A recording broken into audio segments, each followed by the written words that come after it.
TV Menorá apresenta Janela do Céu. Inicia na TV Menorá um programa com entrevistas. Janela do Céu.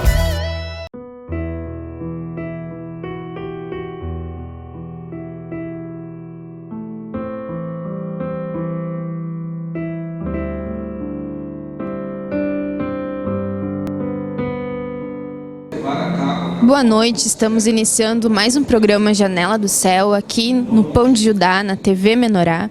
Que Deus possa estar abençoando a tua vida. Estamos todos aqui reunidos no encontro de presbíteros e aproveitamos a presença da nossa irmã Neuza Kiefer, que ela e sua família trabalham como missionários da Igreja do Senhor Jesus e estão sempre em várias localidades levando a palavra, sempre com muitas experiências, e ela vai compartilhar um pouco conosco de tudo aquilo que o Senhor tem feito, as novidades. Nós já tínhamos, feito uma entrevista, mas nós vamos hoje atualizar, Vamos fazer aí uma atualização de todas as coisas que o Senhor tem acrescentado. Tudo bem, irmã? Tudo bem, graças a Deus. Deus abençoe ricamente os irmãos que nos assistem, que do outro lado da telinha, assim, sempre a gente recebe muita vida por esse programa, A gente sempre assiste a TV Menorá. Nós colocamos assim, a propaganda é aberta assim lá na cidade, de Santo Ângelo, até amanhã, nosso exercício ainda lá, mas a partir de amanhã já estamos praticamente desligados, de Santo Ângelo, já fazendo a missão novamente. Eu fiz missão nas missões, irmãos, a região das missões do estado, Foi uma honra realmente servir o Senhor naquele lugar. Um lugar assim muito aberto, foi a experiência que nós tivemos, assim, muita restauração de casais lá, uma demonstração de amor, o recebimento dos irmãos, Porque quando tu te dispõe a fazer a obra de missão, ou seja, tu não tem lugar para repousar a cabeça, tu enfrenta qualquer coisa, Mas nós fomos muito abençoados naquela terra, Nós fomos muito bem recebidos por 2 casais e meio. Era o irmão Rodrigo, que hoje está sendo ungido presbítero daquele lugar, e o irmão Ademir e a irmã Rúbia, do Exército do Homem, e a irmã Beth, intercessora, maravilhosa, assim. São irmãos que nós vamos levar no nosso coração, E com o tempo o Senhor foi acrescentando ovelhinhas do rebanho, foi restaurando pessoas, foi visitando famílias. E uma coisa que eu exalto muito nessa obra, nesse ministério, é o grupo familiar. Eu, inclusive, quando eu estava em Cachoeira, eu não dava importância para o grupo familiar, Eu achava assim que, como eu já tinha vindo de denominação, quem está em denominação gosta de encher templo, gosta de estar no templo, gosta de ser visto, de ser notado, E o grupo familiar, tu vai para servir a Deus, ali só Deus te enxerga, Mas foi uma bênção, foi uma glória do Senhor, assim, tu vê Deus entrando nas casas das famílias, nas casas das pessoas e restaurando vidas ali. E tu participando daquilo tudo, Então o Marcos tinha um jargão, ele dizia assim, não tem problema, pode casar, depois tem terapia, Tinha terapia na igreja para a pessoa desabafar com o Senhor, ouvir uma ministração da palavra, Porque só a palavra que cura, Por mais, assim, conselhos humanos que se possa dar, ou por mais, olha para mim, mesmo assim não basta, Eu e o Marcos, a gente desfrutou muito, assim, de restauração no nosso casamento. Realmente, assim, nós revisamos a nossa relação, Já temos 14 anos para 15 de casamento no Senhor, Temos 3 filhos abençoados, E o meu filho Nicolas, ele sempre diz assim, mãe, hoje eu falei com Deus, Mãe, hoje eu senti assim que Deus quer falar no nosso cultinho doméstico. Então a gente começou a ver a importância de tu praticar a palavra dentro de casa, para que tu chegue nas pessoas e tu diga aquilo que tu pratica, porque senão tu vai falar algo que as pessoas não vão receber. Eles vão olhar, vão achar bonito, mas eles vão, tá, mas e tu? Tu come dessa receita? Não. Então não adianta, Mas nós partimos assim do princípio de viver primeiro para depois então falar, E realmente Deus acrescenta muito. É constrangedora essa obra. Lá em Santo Ângelo foi muito constrangedora. Deus acrescentando na nossa vida natural, levantando recursos da onde não tinha. né? Dando direção para nós, assim, às vezes investimentos altos, e o Senhor dava aquela palavra e dizia faça, e nós não tínhamos com o que contar naquele momento, e na hora o gasofilácio tinha suficiente, né? E ainda sobejava, né? Como diz a palavra. Então nós só temos a agradecer ao Senhor. Eu realmente eu me constranjo diante do Senhor nesse dia, porque faz desde 2006, 8 anos que nós estamos na estrada. Eu não me arrependo nem um dia. Bate medo, bate insegurança às vezes, né? A gente tem crianças que ainda estão na escola, e Deus deu escola particular para os meus filhos. Isso me constrange, porque se eu estivesse em Cachoeira eu não teria renda para isso, né? Quais foram os maiores desafios como mãe, como pessoa, que nesses anos, né, que vocês saíram, você sentiu que aquilo mais eram gigantes assim na tua vida, que Deus trabalhava muito no teu coração? Porque além, né, de nós irmos para levantar obra, ajudar, cooperar, Deus também trabalha dentro de nós, é simultâneo, né, dos dois lados. Quais foram as coisas assim, experiências que mais mexeram no teu coração? Medo de que faltassem coisas em casa, muita ansiedade, incredulidade. Me abatia sempre, porque e o Senhor sempre me dizia, né, tu olha para trás, tu não vê de onde tu saiu?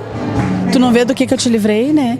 Mas eu passava assim por momentos de insegurança, de medo, e me abatia às vezes, né? Chorava diante do Senhor. Deus, olha para mim. Oh, Senhor, o Senhor diz, mas tu não tá vendo o que eu tô fazendo, né? Então nós tivemos uma experiência em Pelotas ainda, na nossa primeira missão. Chegamos lá e semanalmente o Senhor nos enviava um valor, né? E me lembro assim que toda segunda-feira era depositado aquele valor. Chegou uma semana que não foi depositado aquele valor. O Senhor queria nos testar, nos provar. E aquilo era sexta-feira. E eu me lembro que nós tomamos o café da manhã e consagramos um jejum para que sobrasse no almoço para a Júlia, que ela era a nossa única filha naquela época. E eu me lembro assim que nós consagramos aquele jejum e ficamos naquele jejum. E 6 horas da tarde, tudo. E o Marcos tinha marcado com alguns irmãos para nós orarmos no templo. Orarmos lá, né? E os irmãos chegaram, era só um casal e uma irmã dentro da igreja de Pelotas, né? E as duas irmãs trouxeram uma forma enorme, cheia, né? Quando eu olhei aquilo, nenhuma delas tinha se combinado. Até elas começaram a rir. As duas entraram no templo e uma olhou para a outra e disse: ai, meu Deus, ai, sabe? As duas se olhando assim, né? E eu olhei para aquilo, gente, tu não sabe o que foi aquilo para mim, né? Eu digo, meu Deus, me embargou a voz. Eu estava em jejum, né? E o Senhor me disse: eu não sou capaz de prover, eu não te dou o melhor, né? Eu me constrangi, eu chorei a intercessão inteira, né? E eles olhavam para mim: irmã, não fica abatida, irmã, me consolando, né? Eu digo, meu Deus, mas eu estava vivendo uma glória naquele dia, né? E eu mal vi a hora, não vou deixar de confessar para os irmãos que eu mal vi a hora de acabar a intercessão para eu entregar o meu jejum, né? Porque aquele cheiro era maravilhoso. Então eu digo assim, sempre Deus faz pelo melhor. E com certeza que eu terei que passar mais provas, né? Isso, o meu velho homem às vezes se levanta e diz, né? Será que tu vai estar pronta? Será que tu não vai murmurar? Né? E murmurar a gente sabe que é falar com o diabo, né? É liberar o velho homem. E eu sempre delego ao Senhor a autoridade para ele brecar essa vida da alma, sabe? Eu digo, Deus, eu não quero murmurar contra ti, porque eu já tive provas, e provas suficientes, né? Eu tive cura física, a cura dos meus filhos, né? E atualmente, assim, tu me perguntou o que mais trabalha comigo. O temperamento dos meus filhos. Porque ali está a prova de quem eu sou, né? Eu não tenho como negar para ti, assim, que eu sou uma pessoa colérica. Eu olho para a Rafaela, assim, ela explode, né? E quando ela explode, eu quero tratar com a palavra e Deus diz, não, confessa tu o pecado primeiro. Confessa o pecado que tu é brava, que tu te encoleriza, que tu murmura, né? Confessa esse pecado. E eu aprendi a fazer isso, né? E desde então ela é muito ligada a mim, a Rafaela, né? E agora nós estamos preparando a Júlia para a missão, né? Porque também foi algo assim que me trabalhou bastante. Eu fiquei vários dias, eu dei esse testemunho lá na igreja em Cachoeira, né? Eu fiquei vários dias assim, chorando diante do Senhor. O Senhor eu já tinha dito para ele, né? Deus, eu já liberei minha filha, mas eu não tinha feito de coração.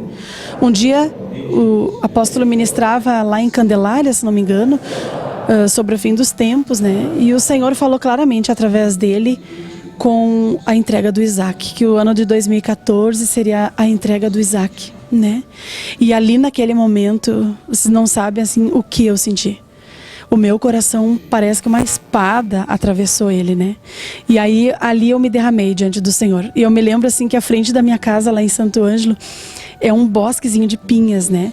E eu comecei a varrer aquela frente e fui invadindo aquele bosque. Eu fui entrando, assim, varrendo folhas e folhas, porque eu queria passar o tempo, né? Eu não queria que o Senhor me falasse daquela forma. E o Senhor me dizia, tu não entregou, e eu quero, tu não me entregou. E eu fiz aquela entrega naquele dia, né? Eu disse, Senhor Jesus. E o Senhor disse, tu vai ministrar no cultinho doméstico. E tu vai profetizar que tu entregou tua filha para mim. Porque ela é minha escolhida desde o ventre, né?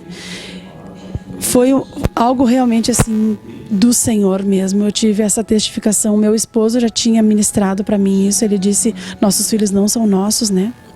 Nem nós mesmos nos pertencemos, né? Então, o Senhor já tinha ministrado, mas é diferente quando Deus fala contigo. E quando Ele falou comigo, foi muito claro. Ele não deixou dúvida nenhuma, né? Aquela ministração interna que tu não tem para onde fugir. Foi isso que eu senti, né? Eu não tinha para onde escapar. E ali eu vi, assim, a mão do Senhor, né? Levando a Júlia embora. E aí eu vi ela, né? Ela tinha sonhado, assim, desde 5 anos que eu me lembro que ela sonhava. Ela dizia, mãe, eu me vi com roupas da China. Eu me vi com roupas fora do Brasil. Mãe, eu quero falar em outras línguas. Eu quero viajar, mãe. Eu quero andar de avião. Quero saber o que é isso. Eu quero ir levar a palavra do Senhor. E ali eu comecei a ver, assim, às vezes na entrada da adolescência dela, o mundo querendo influenciar. Ela está numa escola cristã, mas ainda assim a deficiência do Ministério da Palavra é muito grande nas denominações, né? E eu via o mundo querendo assim influenciar minha filha com valores, querendo coisas que o Ministério da Palavra não aprova, né? A vida da alma, nós temos que criar os nossos filhos realmente para o Senhor, né? Os nossos filhos têm que ser ministrados a todo tempo, eu tenho que colocar muito Cristo neles. Hoje ainda de manhã eu comentava com uma irmã vindo para cá que o Nicolas também, dos gêmeos, ele é muito espontâneo. Ele fala o que vem na cabeça dele. E o Senhor me disse, viu? Se tu não colocar o meu filho na cabeça dele, ele vai falar o que vier. E ele vai fazer você passar por muita vergonha. Porque o filho entrega a si mesmo, Provérbios 29 diz, né? Quantos anos tem os gêmeos? Os gêmeos estão com 6 anos agora. E a Júlia? A Júlia tem 13. Tem 13 anos, tem 7 anos de diferença entre eles, né? Eu não me arrependo nem um dia. Um dia eu disse, jamais eu vou ser mãe. Um dia eu disse, jamais vou me casar. Hoje eu vejo assim que é uma prosperidade. Os filhos são uma prosperidade para nós, mas eles não são nossos. Eu quero dizer assim que eu sei que tem pais que vão nos ouvir, muitos pais, né? E eu quero dizer assim, principalmente para as irmãs, não agarrem os filhos. Não segurem seus filhos. Ainda hoje aqui nessa reunião de manhã eu vi assim, há muito apego. As crianças, né? Muito apego. Mães que têm seus filhos como um verdadeiro Isaac, como eu tive a Júlia. Um verdadeiro Isaac, ela era para mim, né? Era intocável. E o Senhor me disse, ela é minha. Ela é minha. E quando tu faz uma entrega, tu vê que o Senhor é responsável para suprir tudo. O teu cuidado natural, ele não supre. Se o Senhor não colocar a mão ali, como está em Salmo 127, o Senhor não edificar a casa, não adianta. Não adianta teu dinheiro, não adianta tua cultura, não adianta ensinamento, não adianta nada. Nem tradição familiar, muito menos, pelo contrário, isso aí vai atrasar o processo da criança realmente viver Cristo, né? Hoje os meus filhos, eles estão acostumados à missão, eles estão desapegados, né? Quando nós comunicamos a saída de Santo Ângelo, os 2 choraram, né? E como nós temos lá em casa um missionáriozinho chamado Scooby, que é o nosso cãozinho, né? Que foi compartilhado com outro pastor, né? Esse foi o único motivo de choro dos nossos filhos, por deixar o Scooby para trás. Eu digo, Senhor, mas eles não choraram pelos irmãos, eles amam os irmãos. Mas o choro do meu filho era dizer assim, o Scooby é meu amigo e eu vou ter que deixar ele para trás. Então ali eu vi o desapego do coração daquela criança. E eu louvo a Deus por isso, né? Eu louvo a Deus, porque Deus é responsável para fazer essa obra, né, em nós. Já vai aprendendo a colocar Deus em primeiro lugar. Com certeza. Eles, os dois, né? Os três. A Júlia tem o coraçãozinho dela entregue para o Senhor. Ela diz assim para mim, mãe, não me segura, mãe. Não me segura, nós estamos fazendo uma nova missão e eu sinto que lá eu vou voar, né? E eu disse amém. O meu coração apertou, né? Porque eu já sabia. Porque quando Amós 3,7 diz, né, que Deus não faz nada sem primeiro avisar, né, a seus servos. Então Deus fala conosco. E é muito difícil, assim, os pais... É mais problemático os pais, né, diante do Senhor do que os filhos, porque os filhos já estão prontos. Eles são herança do Senhor. Eles já nascem com aquela predisposição de servir a Deus desde que tu cultue a Deus em casa. Então eles vão ser os primeiros a querer cultuar o Senhor. E os pais atrapalham essa obra. Nós, pais, nós atrapalhamos muito o Senhor, né? Então são raros os casos assim de que os pais desapegam dos filhos e é lógico, né, que nós tínhamos sonhos naturais, né? Mas os sonhos do Senhor neste mundo de hoje que está corrompido totalmente, né? A gente vê assim que a maior herança que nós podemos deixar para eles, a maior faculdade que tem é a estrada, né? Tem até uma palavra que diz, né, em Deuteronômio 6, que fala que nós temos que inculcar, né, a palavra dos nossos filhos, que é a responsabilidade dos pais, né? Não é a responsabilidade da igreja. Os pais que estão mais próximos dos filhos devem inculcar, levar a palavra todos os dias, formalmente e informalmente, né? É verdade. Então nós vamos fazer um breve intervalo comercial e nós já voltamos com mais experiências da nossa irmã. Fique conosco. Janela do Céu.